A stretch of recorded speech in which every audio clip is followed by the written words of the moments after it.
Ho, ho, ho. Oh, That was so cheesy. It was. I had to do it, though. I'm glad you did. I wish I had some bells. We can add some in. I'm going to add some in. Welcome People will definitely not listen to this podcast. Right, they're like, we do that. this is corny. Those guys are assholes. Yeah, so welcome to a special holiday edition Holiday. of Movie Schmovie. We say holiday because we know some people don't believe in Christmas. And you are an idiot. Believe in the commercialism of it. It's kind of weird. So, yes. Wait, there's no Santa Claus? There is no Santa Claus. Get the hell out of here. Yeah. We need to cut right now. I need to talk to my parents. Jesus Christ has arisen again. So, yeah, we figured like what we did for the Halloween issue or the episode, we're going to just talk about some holiday films that, in no particular order, we're going to just throw some out there, kind of just go off one another with, what we thought of them, talk about some of our favorites, and basically, in some ways, be making recommendations. Maybe if you guys haven't seen some of the films that we throw out there, hopefully you have, because I feel like most people have a general sense of what some of the better holiday films are that are out there. What are you laughing at? I mean, some of us do. Yeah. Basically, you don't. You're fucking Grinch. You don't know shit about holiday films. Apparently, I don't. Apparently, I don't. You, we went over this list. I think you're gonna surprise yourself. A lot of what we're gonna talk. I feel like you've seen more than you think you have, right. And I think we're gonna throw some films out that aren't, I guess, like on paper, like Christmas films or Hanukkah or any kind of like whatever films they are. But one, they either came out around the holidays and they have that sense of holiday to them, or Christmas or a holiday is the backdrop of the film. Right. Whether or not they're like really truly holiday films or not, but some curveballs we'll throw out there. I think some fun ones that some of your listeners will enjoy. The first one I'm going to put out there, because we were just talking about, is Home Alone. Yeah, Home Alone's a great movie. Home Alone came out in 1991. I remember seeing it in the theaters more than once. Obviously, it made a star out of Macaulay Culkin. Oh, yeah. And the whole slapping hands on the face after he shaved and, it burns. Keep the change, you filthy animal. Just so many really incredible scenes. Yeah. Joe Pesci, Daniel Stern as the two villains in the film. Just a really cool cast. And I think overall, Home Alone is a film that stands up. I think if you watch Home Alone now, even Home Alone 2, which I don't know which one I like better. I feel like Home Alone has the original, what do you call it, like that, the originality of like that's the source that it came from. So, is the sequel better? Can it be better? But setting it in New York and some of the elements of the sequel, I really do think that I might like Home Alone 2 more. Right. Have you seen Home Alone 2? Yeah. How do you feel about the two, one compared to two? I think Home Alone 1 represents a lot to me. Just because, like, I know this is really weird, because I remember the whole promotion that Pepsi was doing with Home Alone. And yeah. I remember that was my first time I had a can of Pepsi to myself. Oh, really? My godmom bought me Home Alone, and we kind of sat in front of this huge TV and watched Home Alone, and it represented more to me. But Home Alone 2 was amazing. Like, for a little kid to watch a little kid run around the city. Yeah, New York City. Not just a city. And beat up villains was just incredible to me. Yeah, Home Alone is a classic. I know friends of mine have made the trek out to find the Home Alone house in Chicago and have taken pictures in front of it. And hopefully one day I'll be able to do that. I might put that on my bucket list. You should do that. Home Alone is incredible. The next one I'm going to put out is not even really. This is the first of many curveballs to come, I think. Okay. I'm going to throw Gremlins out there. All right. Have you seen Gremlins? Yeah, of course I've seen it. I'm going to ask you if you've seen everything, because you got me you got me worried when we started talking about this episode, because you're like, I haven't seen this, I haven't seen that. Though? I don't know, man. I'm getting to know a side of you that's shocking me. Right. I've seen some movies and some I haven't. You've seen Gremlins, though. Yeah, absolutely. Can you see why I'm throwing it out there as a holiday film? Somewhat, yes. My angle is that Gizmo was probably the ultimate Christmas present. He was wrapped up in a Christmas box. And he's pretty amazing. And everybody wanted Gizmo for Christmas. I still am waiting for him. Right. I, of course, will not be an idiot and get water on him or feed him after midnight, because I am smart and not a dumb ass like Billy was in the film.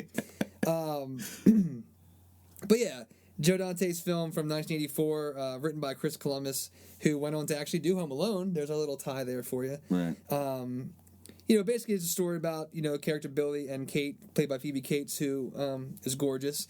who receive a gift that is Gizmo, and they're given basically some pretty simple rules to not let happen with this new pet, and they basically violate two of the three,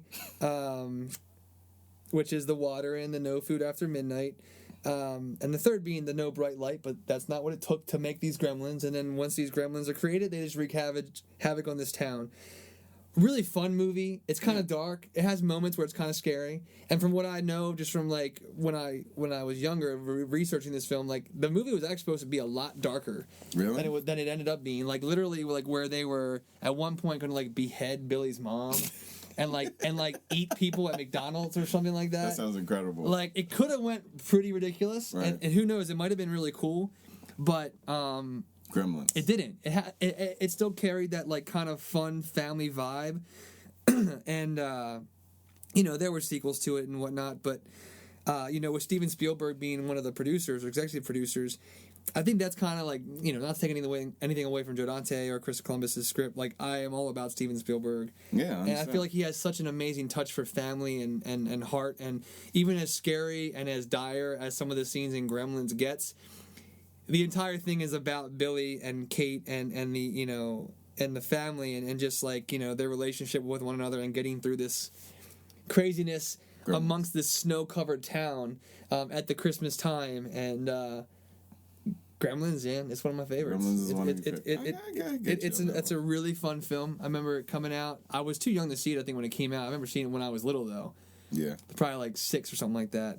And being scared, but also in love with Gizmo. Right. And I still have a Gizmo plush doll in my basement right now. I'm not gonna lie to you right now. Gremlins is a cool movie, man. It's fun. It's a very creative and original film, and I think a lot of people, came out of that generation and even now can still respect and appreciate that movie. Gotcha. Mine is a weird one. Bill Murray, Scrooge. Love it. Such a good movie. That was on my list too. You beat me to it, you bastard. Such a good movie.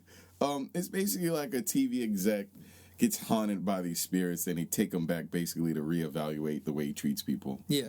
The traditional Scrooge movie with a twist on it. Yeah, sarcasm of the 80s. And it's basically the Christmas Carol. Yeah. Like reimagined around like, some super egotistical asshole TV executive, which Bill Murray obviously plays amazingly. He's amazing. Because he just seems like an asshole, like he could be an asshole in real life anyway. You remember the golf ball coming out of the person's head? Yeah. That always sat with me. I never forgot that. And what's so cool about the ghosts, like the ghosts of Christmas past, present, future, all that good stuff, they're so exaggerated. Like they are. Like Buster Poindexter's in the film, and like he plays, I think, the ghost of Christmas past, and just like each of the ghosts are so brutal, and they're no holds barred, and it's really a really funny film, and I think I saw it like last year. It was like on TNT or TBS or something like that, and it made me remember like how much I really do love that film. It made me actually dig it out. I caught it like halfway through, and I had to go find the VHS of it and watch it on my VCR. Right. For those of you that don't know, and I want to throw out a little tidbit, just because we record this in Maryland. Right. Whether or not many people know, John Glover, who's in Scrooge, he plays Bryce Cummings. He's in like a lot of movies. You'd know him from like Smallville or something like that.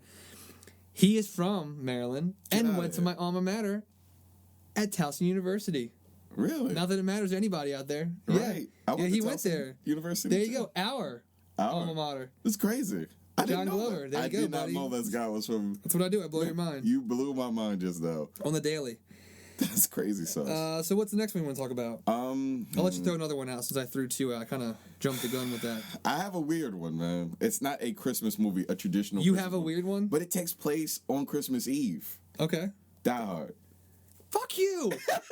Why are you stealing all my curveballs? I don't know, man. How's the pitcher supposed to get through an inning without his curveballs? I have some more. God damn you! It was, Die Hard is Die Hard. Everybody knows Die Hard, but it took place on Christmas Eve. So. Well, tell me more since you threw it out there. I don't know. McClane dealing with terrorists. I don't know. It's Yippee-ki-yay, motherfucker. Yippee-ki-yay, motherfucker. And Bruce Willis This is the rawest Die Hard, I think. I mean, because he's just establishing his character. He's like, kind of troubled dude. It's a good movie. It came out in 1988. So he's dealing with a hostage situation, and he takes matters into his own hands. Oh man, Die John Hard. McClane. We talked about the Mission Impossible franchise in our last episode, and I think Die Hard is one of the other series. Yeah, it kind of lost some steam as they came out. It did. I thought that the last one, Live Free or Die Hard, was pretty good, but Die Hard with a Vengeance I thought was incredible too. I don't know, I like that one. I mean, they're solid films. They're not incredible, but they're solid films. But the first one, man, what a redefining film for the action genre. Right. A self-contained skyscraper. Christmas Eve, the unsung hero, not even on duty. Yep. You also have Carl Winslow in it from Family Matters. Yeah.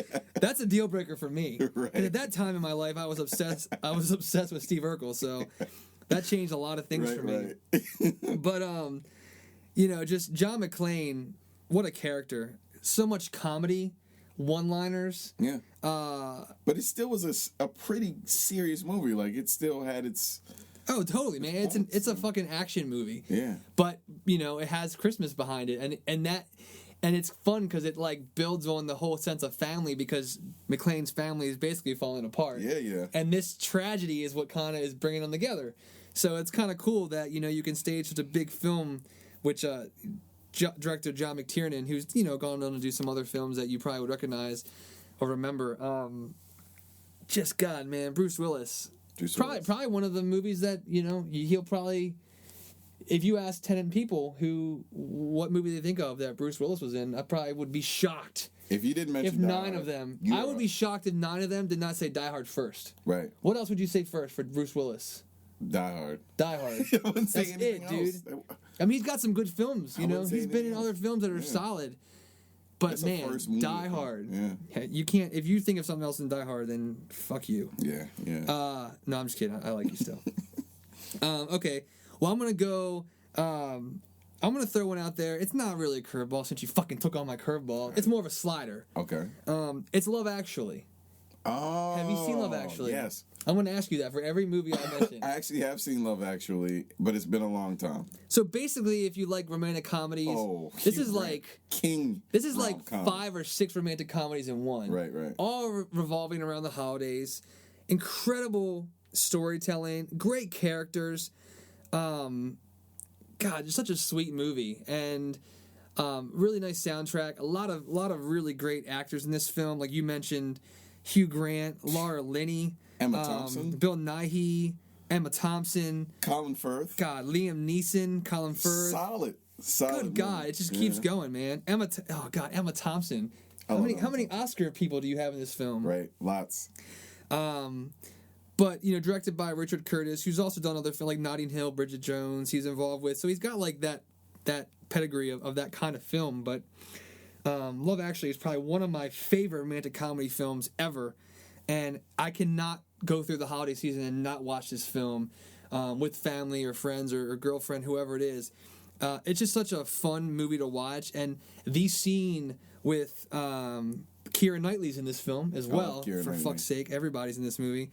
When she is at the flat with her and her newly wed husband, and the best friend, who is actually played by Andrew Lincoln, who is in The Walking Dead, the main guy in The Walking Dead. Yeah. And he's the best friend that could never tell her how he felt. Yeah. He's been in love with her forever, and he holds the signs up as he's playing the music of the Christmas carolers that the husband that Chiwetel Ejiofor, who is also in this film. Like everybody. That's the husband. Seriously, everybody. I'm realizing it as I'm saying it. Right. But that scene is so heartbreaking, but so romantic and so sweet. I think it's probably one of my favorite, romantic comedy scenes of all time. Do you know the scene I'm talking about? When he's standing at the door, he's holding up the cue cards, telling her how he's loved her. It's a good movie. It's definitely a good movie. I love Hugh Grant in general. Yeah. About a Boy. Also, very good movie.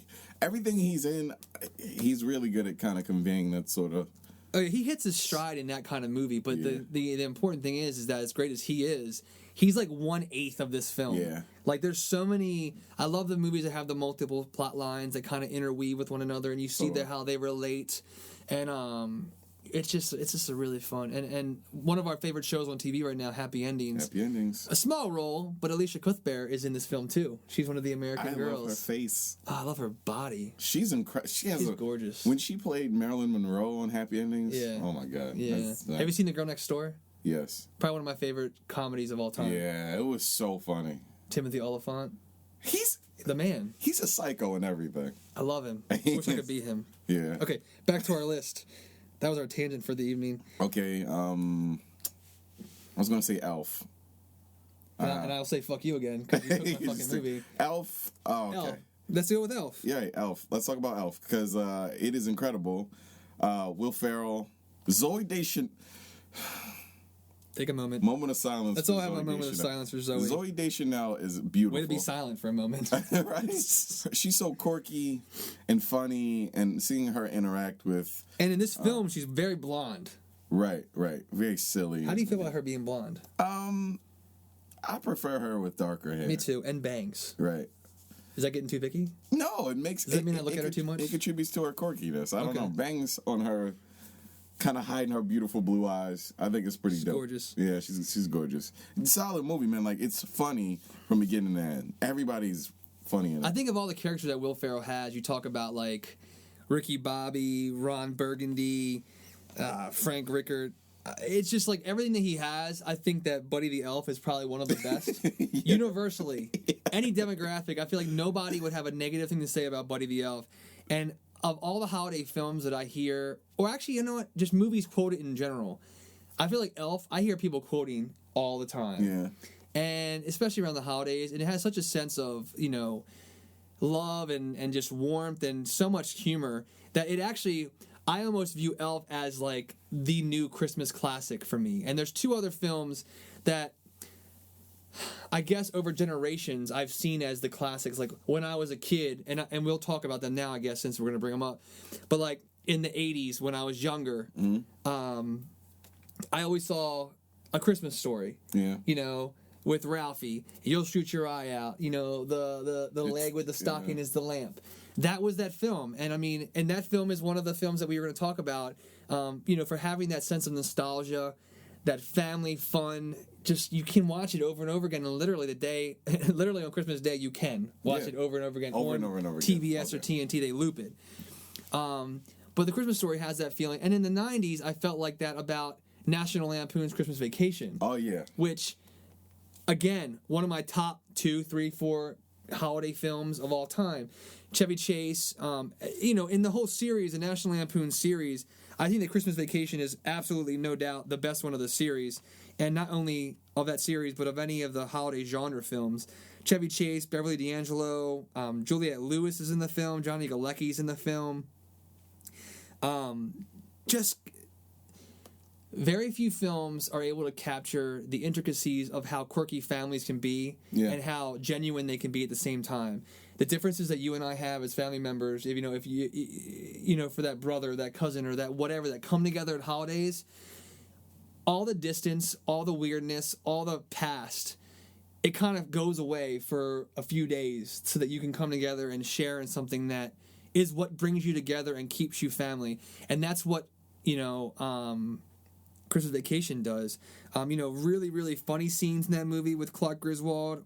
Chevy Chase is probably, we talk about characters that you're known for. Chevy Chase, Clark Griswold, pretty much the same person. Like, some people don't even know his real name, you know, younger people, if they've seen Christmas Vacation. Another John Hughes movie. Yeah, written by John Hughes. Talk about Home Alone. That guy's incredible. He wrote amazing, you know, talent. And that's what you tap into in this kind of film. And bringing it back full circle, even though Christmas Vacation came out like at the end of the 80s, like I think 89 or 90, it's like that 2 or 3 years after that's where I watched it every year, and it's like where it really anchored itself in. And then you talk about Elf, it came out in like 2003. That's that decade's film for me. Right. Like that seminal, classic, nostalgic.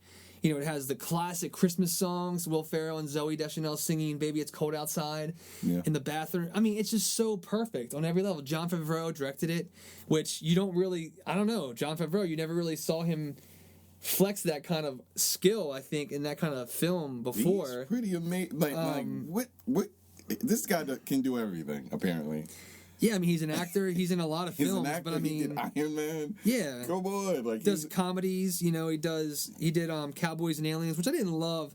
He did Zathura, which I fucking love. Right. A lot of people don't even know what that movie is. It's a family sci-fi adventure film. You should check it out. Was that the one that was supposed to be like Jumanji in the sky? Yes, that's it. It's great. I did see that. I loved it. It was a good movie. It's fun. But Elf was like his first like really big budget film. Right. You know, he had done movies like, you know, he directed Made, and he'd been involved with Swingers obviously and some other films, but Elf was like his big New Line Cinema all out Christmas holiday. I remember working for the studio at that time and them just blowing that movie out of the sky with promotional items and publicity. And it was worth it, man, because it's an hour and a half of perfection in terms of comedy, family, fun. Yeah. And when you put it around a completely clueless elf who thinks he's an elf when he's really not, and he goes to search for his dad, right. It's amazing, man. It's a really, really great film, and it's a film that I can watch every year. I can catch it on TV halfway through, sit down and watch it, and have no problem with that. Right. What do you got? Anything else? I was thinking about Bad Santa. I'd throw Bad Santa out there too. That's the dark horse other end of the spectrum. It's a weird one. But it's pretty solid. Billy Bob Thornton, Bernie Mac. What's the name of the small guy? The kid? The I don't want to say the word. Tony Cox, the small man. The small person? Marcus. It's so funny. Brett Kelly, who plays a little kid. It's just Billy Bob Thornton being a terrible person. Yeah, pretty much. It's the antithesis of the holiday cheer that we all look for at Christmas, but so fucking dark and so funny. Right. And what's her name that plays the girl from Gilmore Girls? Lauren Graham. Lauren Graham. She plays, so good in it.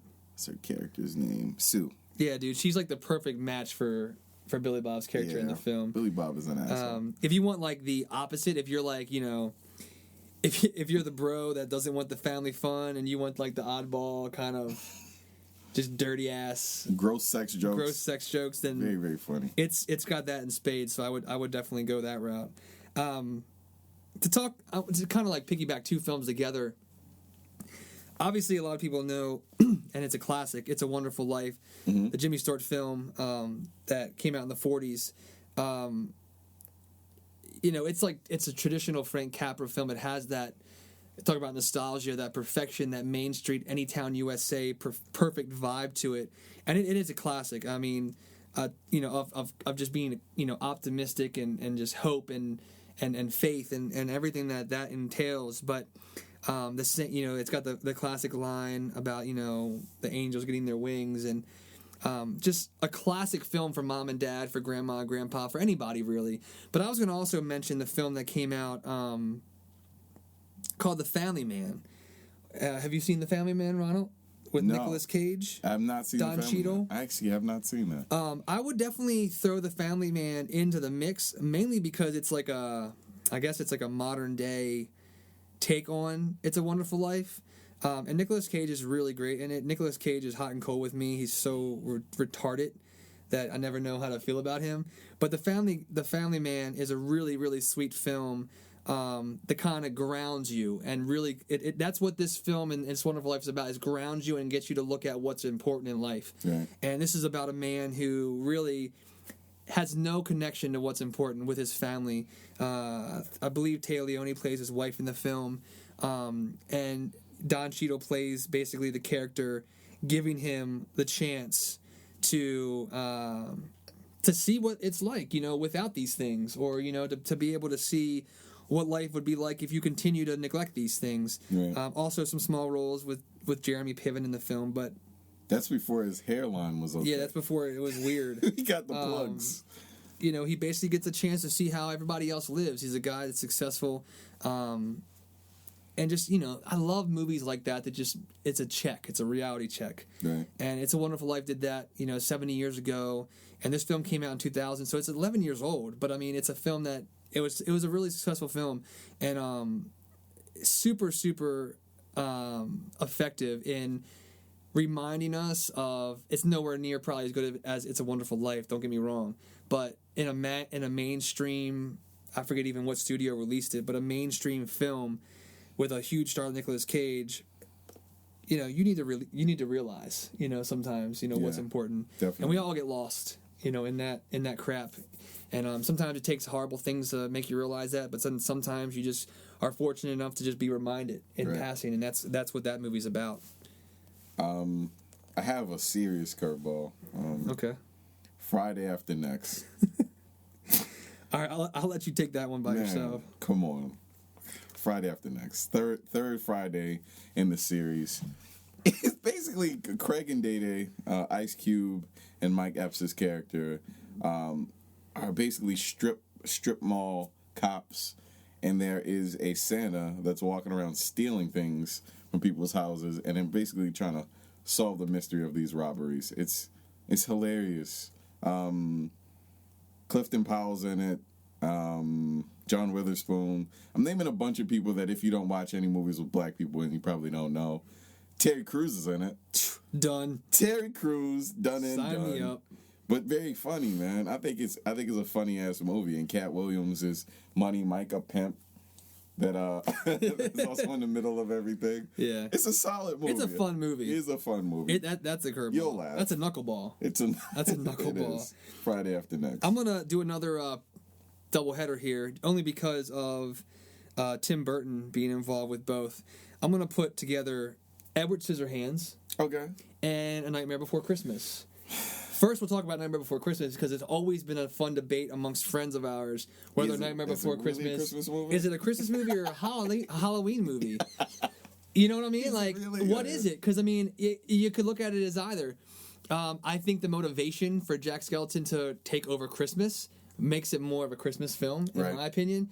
But the same argument could be made for it being a Halloween film. At the end of the day, though, what you have with A Nightmare Before Christmas is an amazingly crafted, animation story. Musical, like, amazing music, and a movie that, to their credit, Disney has started to release or re-release every year around Halloween and or Christmas, to be able to have people to see them. And even recently it's been available in 3D, so, if you've been able to see that, that's fun too. It literally shouldn't have worked. Because it's two very different things. Halloween, Christmas, musical. It's a very dark. All these things shouldn't have worked. But together, it's such a quirky movie. It has so much heart that it worked, and it's been like a class. It is a permanent fixture in American culture. You know what I mean? Absolutely. If you don't know about this movie, you're a fucking fool to a lot of people. It's such a good movie. Yeah, I mean, and the real thing that you realize is how different a person. I mean, we'll talk about, I guess, Jack Skellington, is that you would think he's the king of Halloween Town, but all he really wants to be is Santa Claus. Right. He. That's all that matters. He's anything but what you'd think he'd be, and that's the whole challenge of the film. Is he's looking for inspiration for his town, and he's looking for inspiration just for his life. I mean, I know it's going kind of deep in an animated film, but it is though. It's that's really what he's doing. He's trying to change something, and that's what a lot of people try to do at the holidays. You want to change something. You reflect, whether you're coming together with family or friends or whatever. It's the end of a year. You look back and you try to change something or make a dent in something new, and he just wants to bring happiness to his town instead of so much, dread and despair and anger, or I don't know about anger, but it's Halloween Town, so there's not a whole lot of happiness there. Right. And when he sees, when he has a glimpse into Christmas Town, all he wants to do is to be able to bring some of that back, and it's a really fun film to watch. The animation is incredible, which a lot of people, I mean. And which kind of sucks, and I kind of guilty of it the way I presented it, but I mean, Tim Burton was a producer on it, and he had a lot of involvement with the film, but it's actually Henry Selick who directed the film, right? And he's really who should get a lot of the credit, because the animation of the film Henry is the guy behind James and the Giant Peach. If you've never seen that, it's incredible. And he also did Coraline, which came out a few years ago, which was also amazing in my opinion. Also, same kind of tone. All these movies kind of have the same they have like a dichotomy of like, you know, the expected and the unexpected, and these two polar opposites, two different worlds. What's that? Oh yeah, let's not talk about that. But Jack Skellington is, I mean, you know, he's definitely one of those characters that people love. I mean, talk about top Christmas characters or holiday characters. Right. He's probably one of them. You see T-shirts and, you know, all this marketing and stuff of him, and it's just because, you know, people can relate to that, you know, and he's fun, and he's really, really entertaining. And the music done by Danny Elfman, you know, of Oingo Boingo fame, is and he's a singing voice of Jack Skellington. Like Danny Elfman. I think Chris Sarandon is the speaking voice, right? Yeah. Just such a fun movie. It's funny because you would think that it'd be different sounding, but it's pretty seamless the way his singing voice it blends together really so well. Yeah. And then the other one I mentioned, which is another kind of, I guess, one of the curveballs, not really traditional, you know, Christmas film or holiday film, but it incites a definite sense of holiday to me is Edward Scissorhands, mainly because some of the sequences in the film happen around the holidays, and you know, with the carving of the ice sculptures and Winona Ryder and Edward's relationship. A lot of people don't really see that as a holiday film, but it just has a really. It feels like a holiday fairy tale almost to me. Yeah. You know, it is a fairy tale, but I mean, like, because it's set around the holiday time, and it, you know, that's kind of what you relate to at that time. Not to mention Johnny Depp is amazing as Edward Scissorhands. Yeah, I enjoy like Fish Out of Water movies. You know what I mean? He was created and kind of function in this normal world. Yeah, seeing them kind of blend in eventually, it's really pretty good, and it takes place, like you said, during the holidays. So I can see the correlation. And you know, in other movies that kind of happen around the holidays, I'm going to just throw like a quick mention of all the Harry Potter films, or a lot of the Harry Potter films, like when they're at Hogwarts, like that timestamp of the holiday time. And when the first group of Harry Potter films came out, they were releasing them around November, December. So I was always going to see them in the snow or on the holidays with family, with friends. And I'll always kind of associate the holidays with Harry Potter, even though towards the end a lot of them were coming out in the blockbuster summer releases. Yeah. But just remembering like how amazing Hogwarts looked around Christmas, even though the kids were going away, you know, for the holiday, but all the snow and just the decorations. It's like one of those weird things that it's not really, you know, a Christmas movie, but it has that little piece of anchor to it that I associate with it. But yeah, I don't know. What else you got? Miracle on 34th Street, the original and the remake. You know, you can't help but mention those two. I thought they were solid movies. Anything Santa related, I like. You know? Yeah, I mean, it's weird. I know we've gotten some flack for like not talking about some like classic movies and. But I mean, it's part of the package is that you just that's the kind of movie you know, or you just grow to expect and accept is a classic. Yeah. And you know, and I've seen that movie. Don't get me wrong, and I probably am guilty of not seeing some other films that are called classics in some of our other podcasts. But you know, films like It's a Wonderful Life and Miracle on 34th Street, you watch as a kid. I remember watching them with my grandparents, my grandfather, and my grandmother, and just like, you know, these are films that they watched when they were younger, that still hold up, that I can watch with them, and that hopefully one day my kids can watch with me, and that I can watch with my grandkids.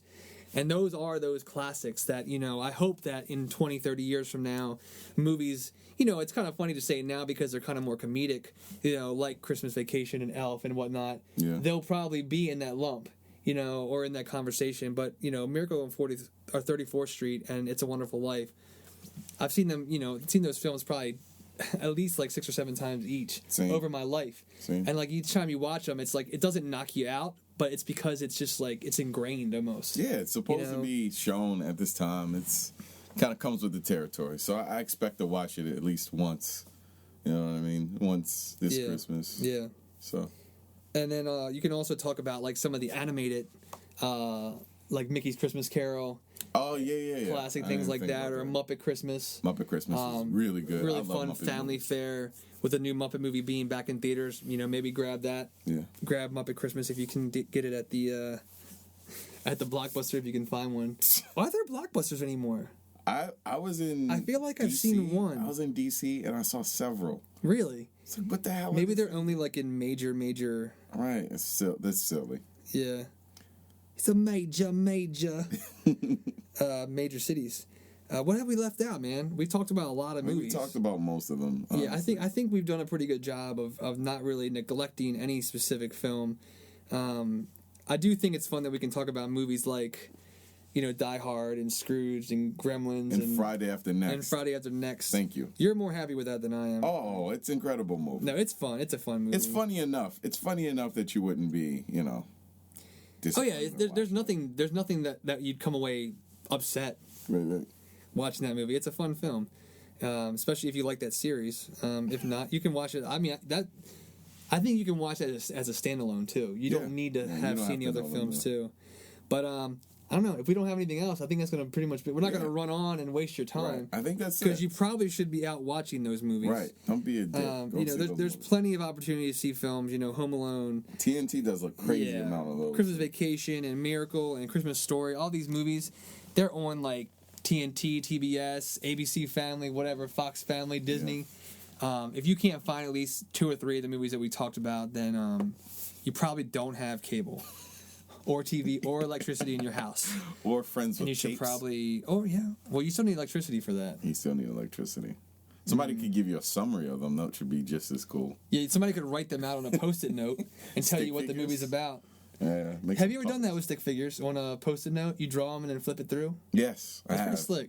I'm not very good at an action, so they usually did something like fart or grew breasts. I was really into that.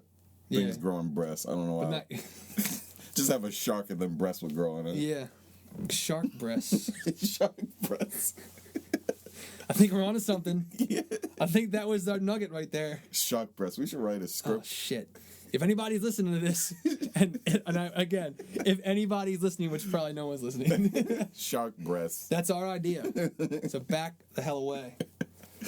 But anyway, happy holidays, everyone. Thank you so much for listening to the podcast. We'll be back right after the holidays with a new review of a feature film in theaters.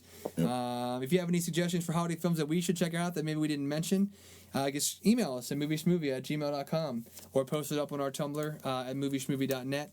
But again, thanks for listening, and I hope everybody has a safe and happy holiday, and we will see you in the new year. Yep. Take care, guys. Bye.